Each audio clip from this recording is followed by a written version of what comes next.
Amigos e amigas do nosso canal VRT, aquele que vai pelo streaming, está na Samsung, LG e todos aqueles que quiserem podem acessar o nosso aplicativo. São mais de 2.000 cidades espalhadas pelo Brasil, uma população crescente que se empolga com a nossa programação. Nosso programa vai ao ar na quinta-feira à noite, às 21 horas, e de manhã, no dia seguinte, na sexta-feira, às 9 da manhã. Então não tem como você perder. Esse lançamento está absolutamente genial. Temas variados que correspondem ao nome do canal, que é Variety, ou toda uma variedade de temas que podem ser abordados, que vão desde questões econômicas, políticas, sociais, questões ligadas a interesse da humanidade, que serão aqui devidamente explicados por aqueles entrevistados que acumularam experiência e que têm muito ainda a oferecer à sociedade brasileira. Para encerrar essa primeira fase, esse primeiro mês de apresentação, eu quero ter a alegria de apresentar para vocês um dos jovens mais incríveis que eu conheci na minha vida, na minha carreira política e profissional. Eu, desde o início, dizia que ele ia empolgar, e ele chama Fernando Guimarães. Fernando Guimarães, ele é coordenador geral e idealizador dos Direitos Já, Fórum pela Democracia. Eu quero propor a vocês que ainda não conhecem que acessem todas as redes sociais que dão o conhecimento do trabalho que esse fórum realiza, porque é uma das instituições mais extraordinárias do ponto de vista da continuidade da construção democrática em nosso país.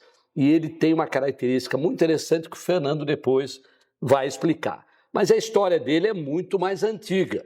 Ele, além de tudo, de origem portuguesa, Fernando Guimarães, é diretor da Casa de Portugal de São Paulo, da Federação de Hotéis, Bares e Restaurantes do Estado, foi membro do Conselho Estadual da Juventude de São Paulo, do Conselho Estadual de Defesa dos Direitos da Pessoa Humana, conselheiro e membro do Conselho Gestor de Desenvolvimento Econômico, Social e Sustentável da Presidência da República, o famoso Conselhão, teve uma passagem incrível no movimento secundarista em toda a construção da vida democrática recente na história brasileira. A gente acha que há muito tempo temos democracia, mas não é bem assim. E o Fernando Guimarães, eu sei, sou testemunha, acompanhou e contribuiu a esse projeto como poucos jovens nesse país. Fernando, uma alegria tê-lo aqui, muito bem-vindo. Obrigado, Walter. Alegria minha aqui e que privilégio aí para os espectadores ter uma pessoa que faz tudo com paixão como você, que tem a vivência tua, poder trazer aqui convidados e o privilégio meu de ser um deles aqui. Você está encerrando esse ciclo e eu fiz questão, como nós já debatemos saúde, criatividade, gastronomia, eu diria que tantos temas incríveis como criatividade, por exemplo, eu queria colocar como centro do nosso debate a questão da democracia. Então, eu queria que primeiro você colocasse, fora a descrição desse currículo formal que eu fiz, colocasse um pouco a sua trajetória nesse leito de construção do processo democrático recente, o último em nosso país. Walter, eu vinha da militância partidária, você acompanhou isso, nós militamos juntos, e num determinado momento a gente passou a ter uma leitura de que a possibilidade do país ir para um risco autoritário era muito factível, e a partir desse momento eu comecei a dialogar com lideranças de diversos partidos, da sociedade civil. E quando houve a vitória do Bolsonaro, no momento em que ele reafirmou algo que ele havia dito na campanha, de que as minorias deveriam se curvar às maiorias, portanto, a democracia ela é um caminho da maioria, mas sempre respeitando o direito das minorias, né?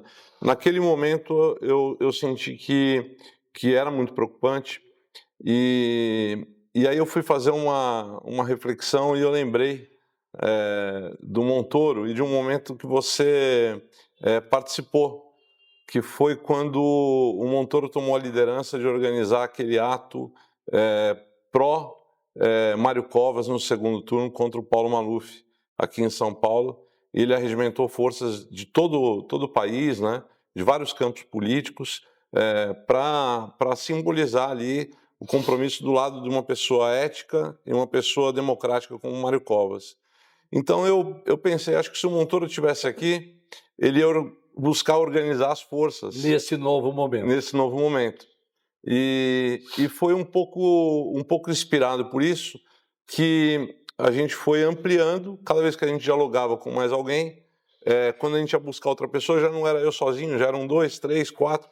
Quando a gente conseguiu reunir ali representantes de 16 partidos e as principais organizações da sociedade civil, a gente chamou um encontro presencial, e nesse encontro foi muito interessante, porque estavam ali as principais figuras, né, da nossa política, da sociedade, e as falas foram no sentido de precisamos deixar de lado as nossas diferenças e nos unir naquilo que é fundamental, que é a democracia, porque só a democracia é que vai permitir justamente o exercício das diferenças, né?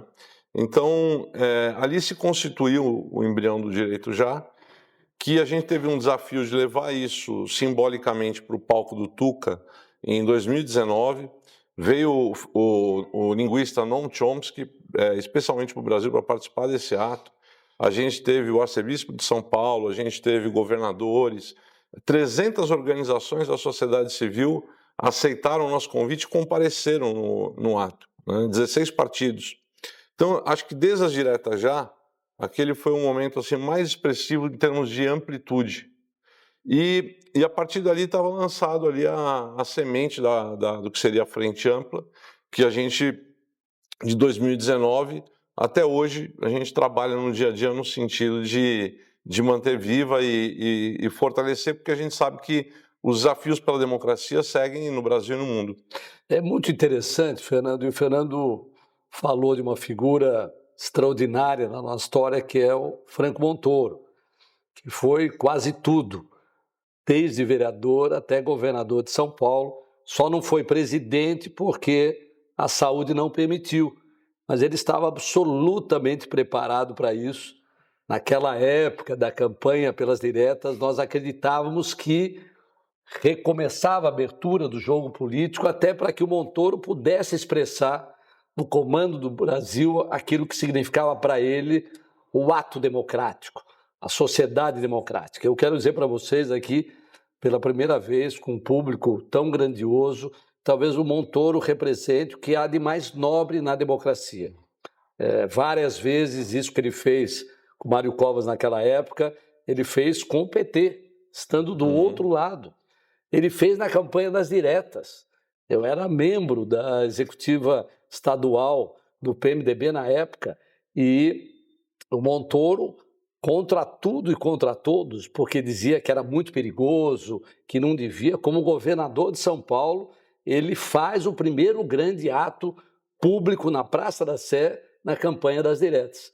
E eu me lembro, vários membros, grandes democratas, recomendavam ao Montoro ter cuidado, recuar. A ditadura ainda estava muito forte. Ele falou, não, nós vamos fazer esse ato, eu vou colocar toda a estrutura do Estado para isso. Ou seja, foi o grande lançador da redemocratização no Brasil, é o que o Montoro representa tanto para nós. E você hoje está inspirado com esse movimento nisso. Qual o tamanho dos direitos já e do Fórum pela Democracia no Brasil hoje? Olha, Walter, a gente tem a representação de 14 presidentes nacionais de partido, dentro do Direito Já, tem a participação tanto de lideranças, ministros que estão no governo, como quem é oposição ao governo está no campo democrático, fazendo parte do Direito Já. Aí muitos parlamentares do Senado, da Câmara dos Deputados, e nós temos organizações da sociedade civil. Isso, a gente tem mais de 300 organizações que atuam conosco no Direito Já, dos mais amplos setores, e a gente sempre busca fazer a interface da democracia e com outros temas quando há um consenso possível. E fora isso, são intelectuais, são artistas, jornalistas, juristas de todo o país que se uniram, que atuam dentro do Direito Já. há um grupo de militantes, militantes e ativistas da sociedade civil que hoje completam cerca de 10 mil pessoas que integram comissões nossas, grupos de debate nossos por todo o país. E acho que é mais ou menos como a gente estrutura. Agora a gente está indo para uma nova fase do Direito Já, de ampliar nossa articulação nos estados. A gente agora vai, em 2025, viajar ao país e organizar esses encontros estaduais e buscar aproximar sociedade civil, lideranças políticas, e a gente tem uma responsabilidade de construir o processo democrático para 2026. É um dado interessante, Fernando, eu que, de certa forma, acompanhei todo esse período. Antigamente, quando a gente queria falar uma instância democrática, a gente falava na Ordem dos Advogados do Brasil. Era quem dava segurança dos respeitos aos direitos e à Constituição. Eu me lembro uma época que a gente falava também da Comissão de Justiça e Paz, porque havia figuras extraordinárias. O próprio cardeal arcebispo Dom Paulo Evaristo era uma figura extraordinária que representava esse sentimento, mas eu nunca vi um movimento tão amplo, suprapartidário, porque como o Brasil é um país, de certa forma, muito politizado e muito partidarizado, principalmente numa época de polarização como nós vivemos, ele é muito amplo e ele toma, pelo que sei, muitos cuidados para não permitir o conflito eleitoral, que é muito presente. Como é que você conseguiu construir esse modelo e esse processo? Walter, a diferença foi que a gente entendeu, em primeiro lugar, que a gente deveria caminhar pelos consensos possíveis. Então, aquilo que não há consenso, há de se respeitar, porque é da democracia que alguns sejam mais conservadores, outros mais progressistas, alguns mais à esquerda, alguns mais à direita, e ninguém vai mudar a posição de ninguém. Mas, dentro disso, entre conservadores, progressistas, esquerda e direita, há algumas questões que são fundamentais para todos, né?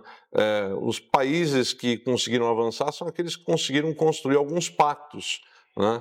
Políticas de Estado, não políticas de governo, em torno da educação. Hoje o mundo busca encontrar pactos na questão ambiental. Então, identificar esses pactos possíveis para que a gente pudesse ter bandeiras foi algo importante. No início, a gente não tinha essa dimensão. A gente acreditava que era um movimento que ia conseguir trabalhar apenas pela democracia. Quando surgiu a pandemia e teve uma preocupação de que as pessoas não tinham comida no prato, né, a gente entendeu que era necessário avançar na discussão também em outras questões sociais, econômicas, e para uma surpresa, acho que para todos, a gente teve a indicação dos presidentes nacionais de todos os partidos de um economista por partido. Esses economistas fizeram um debate e conseguiram produzir 2 densos documentos, um propondo auxílio emergencial e outro dando as saídas econômicas para a crise, e a gente pôde validar esse documento com os partidos e colocar para circular no Congresso Nacional. Aquilo nos surpreendeu, mostrava que, portanto, o movimento tinha ganhado uma maturidade que podia ir além da democracia como um sistema de representação eleitoral, mas buscar uma democracia substantiva. Havia a busca de linhas de identidade que acrescentavam valor ao processo democrático. Isso. A gente conseguia fazer Boulos e Amoedo, que têm visões de mundo completamente diferentes, se respeitarem no ambiente e concordarem com uma tese que era colocada, né, que era mediada. Mas acho que tem um outro segredo também. Nós que militamos por muito tempo em nossas vidas em partidos, eu acho que os partidos, você deve concordar, os partidos se distanciaram muito da sociedade, né? E essa falta de interlocução com a sociedade muitas vezes isola, né? Especialmente quem está numa direção nacional de um partido, né? E o que o direito já usou como uma fórmula foi que os nossos encontros nunca foram encontros de partidos. A gente nunca reuniu numa sala 15 presidentes de partido a portas fechadas. A gente sempre convidou para todos esses encontros figuras expressivas de vários setores da sociedade e que eram muito representativas das pautas que a gente iria tratar nessas conversas. E é muito interessante, desculpa te interromper, porque hoje a gente tem muita clareza que o debate político interno dentro dos partidos, eles são muito diferentes daquilo que eles expressam na sociedade. Ou seja, como você disse, reuniões a portas fechadas tratam de questões que não são necessariamente relevantes para aqueles que estão fora. Isso. Ou seja, esse distanciamento me parece que se consolidou muito no Brasil, mas que eu acho interessante porque ele não se expressa quando alguns partidos, por exemplo, apoiaram governos eventualmente autoritários, mas participam na frente também. Como é que você conseguiu isso? Que me parece muito interessante. A gente tem um leque amplo do espectro, portanto, como eu disse, da esquerda até a direita. A gente só não tem no nosso fórum os partidos que optaram por apoiar diretamente a reeleição do Bolsonaro. Ou seja, Bolsonaro é uma questão central na formação e na elaboração do movimento. Ele representou a antidemocracia. A gente sempre tentou fazer com que não fosse um movimento anti-Bolsonaro, claro, e sim a favor da democracia, que era uma lição que o Montoro nos dava, de ser sempre a favor das coisas, né? Mas do ponto de vista histórico, se a gente for olhar, observar o que representou esse movimento, é fato, ele nasce, como eu disse, no momento que o Bolsonaro reafirma compromissos de campanha. Na campanha, às vezes você pode dizer determinada coisa e não ser exatamente a linha que você vai querer adotar. Muitos acreditavam, né, talvez ingenuamente, que o Bolsonaro pudesse amenizar durante o governo ou que pudessem contê-lo, né? E as experiências internacionais mostram hoje que a extrema-direita, quando ela aponta, e vale também para a extrema-esquerda, quando os extremos apontam numa campanha que vão fazer uma coisa, eles honram o que falam, né? Até nesse sentido aqui, muitas vezes eles são mais honestos na campanha do que aqueles que são do campo democrático. Olha a contradição. Né? E tem uma coisa interessante da questão aqui, que é o seguinte, Walter, pelo que você falou. Eu acho que os partidos, a tradição política nossa, vem numa tradição de uma época que a gente só tinha televisão, só tinha o rádio e os jornais impressos. Então, as lideranças políticas se encontravam a portas fechadas, tratavam do assunto e, de uma certa forma, conseguiam controlar aquilo que ia para a imprensa, o que vazava ou não vazava de informação daquela reunião. Hoje, com as redes sociais, né, isso é impossível. São milhares de organismos de imprensa, milhares de jornalistas. Vai vazar de qualquer maneira. Vai vazar. Tanto é que hoje, quando a gente lançou o Direito Já, justamente para que não vazasse de uma forma equivocada as nossas intenções, o primeiro cuidado que eu fiz quando chamei a reunião de lançamento do movimento foi convidar 2 jornalistas do Estadão, né? E eu disse a todos os presentes na reunião, olha, aqui tem 2 jornalistas, a gente tem um desafio perante a sociedade com a democracia. Se a gente quiser discutir aqui, jogar a cadeira de um lado para o outro aqui e tratar de todos os problemas que a gente tem, é uma opção estar amanhã nos jornais. Se a gente quiser dar as mãos aqui pela democracia, isso amanhã vai estar nos jornais. Então, eu acho que tem uma coisa que tem ajudado muito, acho que a extrema-direita, né, é um pouco também, às vezes, da falta de compreensão de setores mais democráticos, que hoje não dá para subestimar a sociedade. Você tem que, quem é um líder político hoje, não pode achar que vai conseguir contar uma versão, porque a sociedade ela sente o que está acontecendo, ela tem informação do que está acontecendo. E ela se expressa através de múltiplos canais. De múltiplos canais. Eu gosto muito de eu não lembro agora um filme, mas era de um político que ele percebeu que ele fez tudo de errado e no determinado momento ele quis falar, agora eu só vou falar a verdade. Todo mundo achava que era o fim da carreira dele. Eu me lembro. Você lembra desse filme, né? E aí, eu acho que a gente vive esse momento hoje. Eu brinco assim, é claro que é uma brincadeira, mas eu falo, toda a liderança política tinha que ter um dia no ano, no mesmo horário, né? 7 horas da manhã de um determinado dia, para todo mundo pegar o microfone e fazer a meia-culpa, né? Fazer sua autocrítica. Autocrítica. Olha a quantidade grande de autocrítica. E você conseguiu, Fernando, acho muito interessante, fazer com que, na prática, esses partidos políticos, que provavelmente se acostumaram à falta de transparência, à falta do debate com a sociedade, eles começaram a introduzir nos seus mecanismos internos um comportamento desse tipo, ou é só quando se encontra nos fóruns do direito já? Walter, eu acho que é um grande desafio para os partidos processo. políticos, é um processo, não é algo tão simples. Mas, por exemplo, no direito já, a gente trabalha com um conceito de consenso progressivo, né? Então, nós deliberamos documentos quase toda semana com posicionamentos sobre diversos temas. Recentemente, vocês deliberaram um documento muito importante que saiu na mídia, depois eu quero que você fale um pouco sobre ele. E esse é um exemplo, foi um documento com os partidos assumindo um compromisso de apoiarem apenas candidaturas democráticas, né? Isso é muito significativo porque os partidos eles têm uma função de curadoria do processo eleitoral. Eles estão dizendo para a sociedade o seguinte, esses nomes aqui você pode votar, né, porque nós estamos validando que são nomes bons.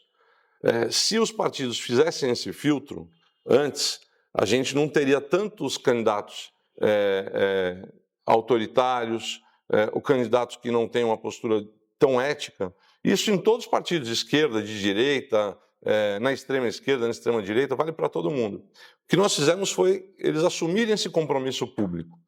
Para chegar nisso, Walter, é um processo em que nós convocamos um encontro com todos os presidentes nacionais de partido no final do ano passado. Fizemos uma discussão de 4 horas com todos eles e com a participação da sociedade civil. No começo desse ano, a gente retomou um outro encontro com todos eles. Disso se redigiu um documento. Esse documento passou pelo crivo dos partidos, que puderam modificar o documento, até que a gente chegasse num documento de consenso e apresentar para a sociedade. Eu acho que essa forma de fazer política, que é uma forma de não impor maiorias, mas é uma forma da gente tentar buscar no que nós temos maturidade para avançar. Eu acho que isso deveria acontecer não só no direito já, não só nos partidos, né? Mas eu acho que o próprio Congresso Nacional ele deveria ter essa... Fala um pouco disso, então, porque hoje não dá para falar em democracia sem o Congresso Nacional. E tem uma avaliação geral que nós estamos num momento dramático da participação, da presença, da influência, do papel do Congresso Nacional nas grandes decisões da política brasileira. Então, você deve achar algo semelhante. Você já percebe alguma coisa no Congresso Nacional dessa influência positiva, democrática, do movimento que você dirige? Eu entendo que o diálogo que nós temos com lideranças partidárias no Congresso Nacional, isso facilita com que a gente consiga apontar para o Congresso, olha, alguns temas, algumas questões que o nosso fórum conseguiu encontrar consensos, devem avançar no Congresso, porque, uma vez identificado o consenso, por que não avançar, né? Então, esse diálogo, sim. O problema é que o Congresso Nacional hoje, cada vez mais, ele funciona com parlamentares que se reelegem a partir de emendas, né, valores monstruosos de emenda, e que não necessariamente isso está construído com a participação popular para definir os recursos, onde aqueles recursos serão utilizados. Então, essa... Elevada, a democracia elevada às últimas instâncias, que é o benefício do cidadão. Isso, não apenas na sua liberdade, mas no seu direito de ter aquilo que ele necessita para sobreviver. Exatamente. Agora nós estamos discutindo sobre a questão da segurança pública, que é central no país. Os próximos meses o nosso está concentrado nisso.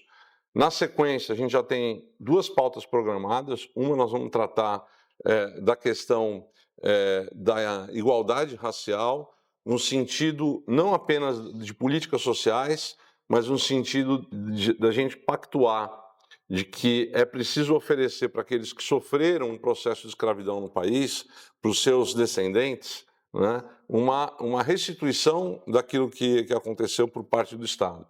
E, na sequência, a gente está entrando na agenda da agenda climática, né?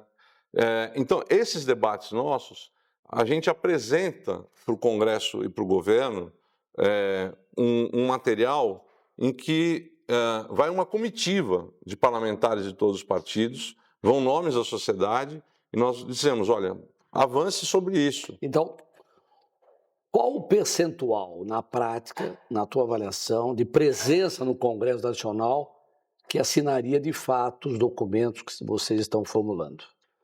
Eu acho que...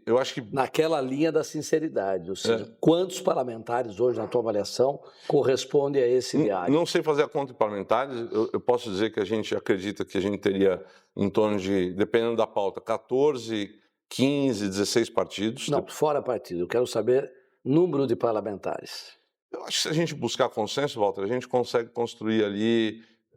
Uma maioria? Uma maioria, em alguns temas. Qual a participação do presidente da Câmara Federal no movimento Direito Já, o Fórum pela Democracia? Não, nós não temos uma participação dele aqui, mas a gente tem um diálogo. Tem um diálogo? Tem um diálogo. Ou seja, de alguma forma ele foi impactado e realizou alguma decisão do ponto de vista da tramitação de projetos? Eu não diria nesse momento... Com o atual presidente, presidente eu não identifico. E com o Senado? Com o Senado a gente tem muito com os senadores. Acho que o principal momento que a gente teve uma interlocução muito forte com o Senado foi a questão da CPI da pandemia. Né? Me diga uma coisa, Fernando, você acha, infelizmente todo o tempo é muito rápido, mas você acha que é possível em algum momento o Fórum contribuir para a eleição de algum presidente da Câmara ou presidente do Senado? Com as suas ideias e ele ser eleito em decorrência disso? Acho muito difícil, Walter, porque acho que a lógica que move ali o Congresso na eleição é outra, né? Não é ideológica. O que acho que a gente pode impactar é uma preocupação que a gente tem com as eleições de 2026, né? E a gente tem um compromisso agora de dialogar com o campo democrático. Entendi. Para que o campo democrático possa, por exemplo, na eleição para o Senado, apresentar em cada estado 2 nomes do campo democrático, não meia dúzia de nomes. Entendi. E fragmentar. Isso já é uma grande contribuição. Fernando, me diga uma coisa, a proposta do movimento é construir tipo uma democracia 3.0, interpretando que essa democracia representativa, de certa forma, já está superada?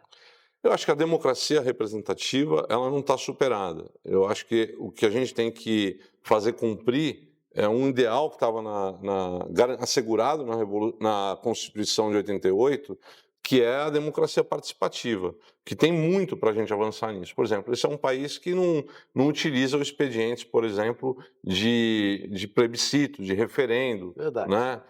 Tem muita coisa que a gente pode... Democracia participativa seria essa que eu chamei de 3.0, a qual nós ainda estamos muito distantes. Então, Fernando, você vai olhar para aquela câmera lá, esse programa tem um nome, chama Sonho Meu. Fernando Guimarães, qual é o sonho meu? Walter, o meu sonho é que a gente consiga fazer uma travessia desse período que a gente está vivendo na sociedade, que é de profundas transformações, uma velocidade muito grande das mudanças tecnológicas e dos impactos que isso vão ter no nosso modo de vida, que a gente consiga encontrar meios de conseguir atravessar esse período aqui cuidando daqueles mais vulneráveis, porque os vulneráveis nesse processo aqui, a gente tem uma escolha a fazer. Se a gente usa tudo isso para incluir aqueles que menos têm, porque meios para isso vai existir, ou se na verdade a gente vai para uma sociedade onde a gente vai dizer essas pessoas são dispensáveis, porque a gente não precisa nem mais da força do trabalho delas, porque as máquinas vão tomar conta. Então acho que essa é a minha maior preocupação, e eu acho que se a gente tomar o caminho errado, né, a própria democracia vai entrar em xeque, porque vamos pensar 2 cenários. Um cenário é o cenário de que aqueles que não têm mais uma utilidade dentro do sistema... São dispensáveis. São dispensáveis, e aí, para eles, a gente vai dar os remédios, vamos dar uma comida básica para que possam sobreviver, vamos dar tudo que for básico para eles, e eles não vão ter acesso a esse mundo. Entendi. O final disso seria o quê? Seria você dizer, no final, você pode ter um governador para cuidar dos pobres e você ter um governador para os ricos. Por que nós vamos deixar os pobres elegerem aqueles que estão gerando o sistema produtivo? Esse é o contrário do sonho meu, do Fernando Guimarães. Não, aí o sonho meu é que a gente consiga justamente ir por um outro caminho, que é um caminho de inclusão, de assegurar, por exemplo, o projeto do nosso Suplicy, que garante uma renda básica cidadã para todos. Esse é o... Eu entendi. E é importante...